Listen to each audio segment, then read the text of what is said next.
லைஃப்பில் நம்மளுக்கு பிடிச்ச விஷயங்கள் பண்ணுறது அப்படின்றது வந்து ஒரு பெரிய ஒரு கிஃப்ட்டு. அது நம்மளால் பண்ண முடிஞ்சால் அது பெரிய ஒரு கிஃப்ட்டு. அந்த மாதிரி பண்ணி அதுலேருந்து வாழ்கிறதுன்றது வந்து அது இன்னும் பெரிய ஒரு கிஃப்ட்டு. அந்த மாதிரி கிஃப்ட் வந்து எல்லாருக்கும் அமையாது. முக்கால்வாசி பாப்புலேஷன் வந்து அவங்களுக்கு பிடிக்காத வேலையை தான் செய்துருப்பாங்க. ஏன்னா ஃபேமிலியை பார்த்துக்கணும் அப்படி இப்படின்ற அந்த லைஃப்பில் இருக்க சேலஞ்சஸ்னால.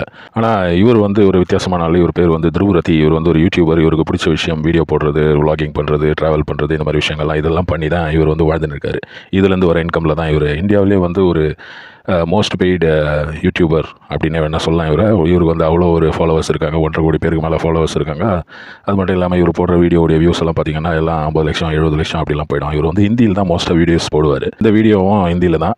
இது வந்து ஆனால் ரொம்ப ஒரு டேஞ்சரஸான வீடியோ. ஆப்போசிட் பார்ட்டியோடைய பார்வையிலேருந்து பார்த்தா இது வந்து பாராட்டத்தக்க ஒரு வீடியோ. ஆனால் வந்து ஆளும் கட்சி இப்போ இருக்கிற பிஜேபி பார்ட்டிக்கு வந்து இந்த வீடியோவை பார்த்தா டைஜஸ்ட் ஆகாது. அவங்களுக்கு வந்து இது பிடிக்காது. இந்த வீடியோவை பார்க்கும்போது இவர் போட்ட இந்த வீடியோ வந்து பயங்கர வைரல் ஆகி இவருடைய பாப்புலாரிட்டி பயங்கரமாகி போச்சு.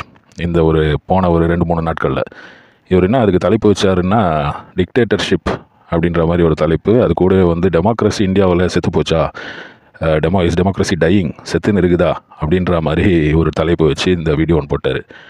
அதில் ஸ்டார்டிங்கில் என்ன சொல்கிறாருன்னா, நிறைய பேர் வந்து மோடிஜியை வந்து ஆராதிப்பாங்க, நிறைய பேர் வந்து அவரை வந்து ஒரு கடவுள் மாதிரி பார்க்குறாங்க. அந்த மாதிரி பேசிட்டு இவர் வந்து கங்கனா ரனாவத் அப்புறம் சாதாரண பப்ளிக் நிறைய பேர் நாங்கள் வந்து மோடியை கடவுளாக பார்க்குறோம், மோடிஜி வந்து எங்கள் கடவுள், எங்கள் வீட்டில் ஒரு ஆள், எங்களுடைய அப்பா அம்மா தாத்தா புருஷன், அந்த லெவலுக்கு வந்து மோடி வந்து எங்களுக்கு பிடிச்சவர் அப்படின்ட்டு பேசுகிற அந்த ஒரு சில கிளிப்பிங்ஸை வச்சுட்டு அதுக்கப்புறம் வந்து சொல்கிறாரு, இந்த மாதிரி ஆளாக இருந்தீங்கன்னா இந்த வீடியோ பார்த்தீங்கன்னா உங்களுக்கு பிடிக்காது.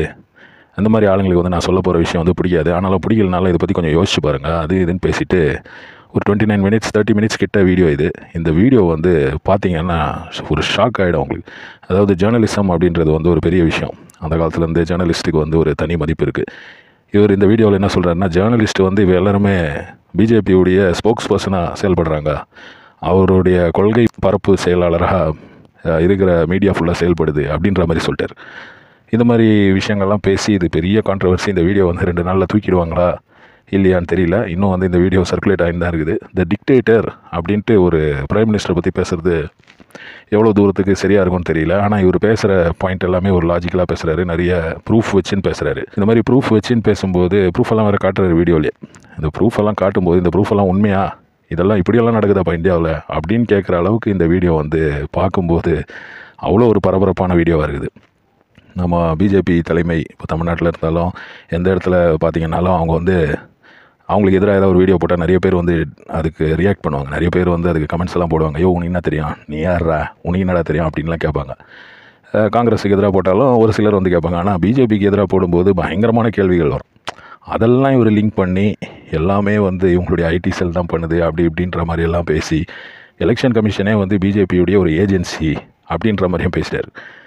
மம்தா பானர்ஜி, ஆம் ஆத்மி பார்ட்டி, கெஜ்ரிவால் இவங்கெல்லாம் வந்து இந்த மாதிரி எதிரான விஷயங்கள்லாம், ராகுல் காந்தி இவங்கெல்லாம் பேசுவாங்க. நமக்கு பார்த்துருக்கோம், அதெல்லாம் நியூஸில் எல்லாம் கேள்விப்பட்டிருக்கோம். அவங்கெல்லாம் வந்து ஆப்போசிட் பார்ட்டி அப்படின்றதுனால பேசுகிறாங்க. ஆனால் இவர் வந்து எனக்கு எந்த பார்ட்டியுமே இல்லை அப்படின்னு சொல்கிறாரு. அப்படின்னு சொல்லிவிட்டு எனக்கு எந்த பார்ட்டியும் ஃபண்டிங்கும் பண்ணலை அப்படின்னும் சொல்கிறாரு. சொல்லிவிட்டு எலெக்ஷன் கமிஷன்லேருந்து நம்ம சுப்ரீம் கோர்ட் ஆஃப் இந்தியாவிலேருந்து எல்லாரையுமே இழுத்து இந்த வீடியோவில் வந்து விட்டு, இந்த வீடியோவை பார்த்திங்கன்னா ஒரு 2 டேஸில் வந்து 1.5 லட்சம் கமெண்ட் வந்துக்குது. 1.5 கோடி வியூவுக்கு மேலே போயிடுச்சு. இப்போ 1.5 லட்சம் கமெண்ட்டுன்றது பெரிய விஷயம். 1.5 லட்சம் பேர் கமெண்ட் பண்ணுறாங்கன்னா அதில் நிறைய கமெண்ட்ஸ் வந்து ஹேட் கமெண்ட்ஸ் எல்லாம் இருக்குது. ஆனாலும் இவரை சப்போர்ட் பண்ணி நிறைய கமெண்ட்ஸ் வருது. இப்போ இதை பார்க்கும்போது பிஜேபி என்ன சொல்லுவாங்கன்னா, இதெல்லாம் வந்து காங்கிரஸ் பண்ணுறது, இல்லை ஆப்போசிட் பார்ட்டிங்க கெஜ்ரிவால், மம்தா பானர்ஜி இந்த மாதிரி ஆளுங்கள்லாம் பண்ணுறாங்க அப்படின்னு சொல்லுவாங்க. ஆனாலும் இந்த இது பார்க்கும்போது நம்மளுக்கு இந்த வீடியோ பார்க்கும்போது இவ்வளோ ஒரு தைரியமாடா இந்த பையனுக்கு அப்படின்னு நினைக்கிற அளவுக்கு ஒரு அதிசயமான ஒரு வீடியோவை போச்சு. நான் ரீசெண்ட் டைம்ஸில் இந்த மாதிரி ஒரு யூடியூபர் இவ்வளோ ஓப்பனாக பேசி ஒரு வீடியோ நான் பார்த்ததில்லை. இவ்வளோ ஒரு வைரலான வீடியோ.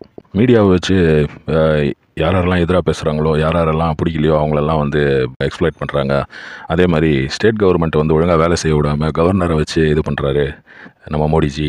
அதே மாதிரி வந்து இடி, சிபிஐ அப்புறம் இந்த மாதிரி ஏஜென்சிஸை வச்சு யாரெல்லாம் எதிராக வேலை செய்கிறாங்களோ, யாரெல்லாம் எதிர்பார்ட்டி இருக்காங்களோ அவங்களெல்லாம் வந்து அவங்க வீட்டிலலாம் ரைடு விட்றாங்க. அவங்களெல்லாம் வந்து அரெஸ்ட் பண்ணுறாங்க. அவங்களெல்லாம் அரெஸ்ட் பண்ணதுக்கப்புறம் அதில் ஒரு சிலர் வந்து பிஜேபியில் சேர்ந்துடுறாங்க. பிஜேபியில் சேர்ந்ததுக்கப்புறம் அவங்களுக்கு வந்து அவங்க மேலே இருக்க அந்த கேஸ் எல்லாம் வந்து அப்படியே நிறுத்தி வைக்கப்படுது. இது எதனால் அப்படின்னு கேட்குறாரு. அப்புறம் வந்து இடியுடைய சிபிஐயுடைய சக்ஸஸ் ரேட்டை பற்றிலாம் பேசுகிறாரு. இடியும் சிபிஐயும் வந்து 0.5% கூட அவங்களுடைய கேசஸ் எல்லாம் வந்து ட்ரையலுக்கு வர்றதில்லை. இப்படியெல்லாம் வந்து புள்ளி விவரமாக பேசி இந்த வீடியோவை வந்து வேறு லெவலுக்கு கொண்டு போயிட்டார். இந்த வீடியோ பார்க்கும்போது இவரை பார்க்கும்போது ஒரு சின்ன பையன் ஒரு மாடல் மாதிரி இருக்கார், பயங்கரமாக இந்த யூடியூப் இதெல்லாம் பண்ணியிருப்பார் அப்படின்னு நினைக்கும்போது இந்த ஒரு வீடியோ பார்க்கும்போது என்னடா இது இவ்வளோ ஒரு அரசியல் நாலேஜோட பேசுகிறான் இந்த பையன் அப்படின்ற மாதிரி கேட்க தோணுது. நிறைய பேர் அந்த கேள்வி தான் இப்போ கேட்டுன்னு இருக்காங்க. இதுக்கு வந்து பிஜேபி எப்படி ரியாக்ட் பண்ணுவாங்கன்னு தெரியல. இந்த வீடியோ இருக்குமா, இந்த வீடியோ தூக்கிடுவாங்களா அப்படின்னு வெளியில் நிறைய பேர் பேசின்னு இருக்காங்க. எப்படியும் பொறுத்திருந்து பார்க்கலாம். இந்த வீடியோக்கு என்ன ஆகுது, இல்லை த்ருவ் ரத்திக்கு என்ன ஆகுது, இல்லை பிஜேபிக்கு இந்த வீடியோனால் ஒரு பெரிய எஃபெக்ட் ஆகுமா யங்ஸ்டர்ஸ் இடையில் அப்படின்றதும் தெரியல. அவருடைய அந்த தம்ப்நெயில் தான் வந்து நான் இந்த வீடியோவில் இந்த பிக்சராக வச்சுருக்கேன். அந்த தம்ப்நெயில் பார்க்கும்போதே வந்து மோடி சாருடைய கண்ணை வந்து அப்படி ஒரு டிராகுலா லெவலுக்கு அதை ப்ரொஜெக்ட் பண்ணி அவ்வளோ ஒரு ஈவில் அப்படின்ற மாதிரி, அவ்வளோ மோசமான ஆளுன்ற மாதிரி காமிச்சிருக்காரு. இந்த மாதிரி விஷயங்கள்லாம் வந்து இவருக்கு பேக் ஃபயர் ஆகுமா, இவரை வந்து வேறு ஏதாவது வழியில் பிரச்சனை பண்ணுவாங்களா, இல்லை இந்த வீடியோ வச்சே வந்து இவரை வந்து பிரச்சனை பண்ணுவாங்களான்னு தெரியல. இது வந்து இப்படி ஒரு வீடியோ பண்ணுறதுக்கு தைரியம் வேணும். ஆனால் வந்து இதுக்கு ஆப்போசிட் பார்ட்டியுடைய ஃபண்டிங் இந்த மாதிரி விஷயங்கள் ஏதாவது இருக்குதா அப்படின்றதும் தெரியல. எல்லா விஷயமுமே வந்து நம்ம வெயிட் பண்ணி தான் பார்க்கணும். இந்த வீடியோவை பற்றி என்ன நடக்குது. இந்த வீடியோ வந்து இவ்வளோ ரீச் வேறு ஆனதுனால இந்த வீடியோவுடைய ரீச்சை பார்க்கும்போது கூட்டணி கட்சிகள் அதே மாதிரி பிஜேபியில் இருக்கவங்களுக்கே வந்து அவங்களுடைய ஐடிவிங்க, அவங்களுடைய மெயினான எம்பிஸ் அண்ட் எம்எல்ஏஸ் அவங்களுக்கே வந்து இந்த வீடியோவை பார்க்கும்போது வந்து ரொம்ப ஒரு இரிட்டேஷனாக இருக்கும். இப்படி ஒரு வீடியோ இவர் பண்ணியிருக்காருன்னும் போது இவருக்கு ஏதாவது பேக்கப் இல்லாமல் பண்ணுவாரா அப்படின்ற ஒரு கேள்வியும் வந்து வெளியில் நிறைய பேர் கேட்டுருக்காங்க. இதுக்கெல்லாம் விடை வந்து சீக்கிரமே கிடைக்கும் அப்படின்னு நினைக்கிறேன். இந்த வீடியோவை பற்றி, இந்த வீடியோனால இவருக்கு என்ன ஆகுது, இல்லை இவருடைய பர்சனல் லைஃப்பில் ஏதாவது ப்ராப்ளம்ஸ் வருதா அப்படின்றத பொறுத்திருந்து பார்க்கலாம்.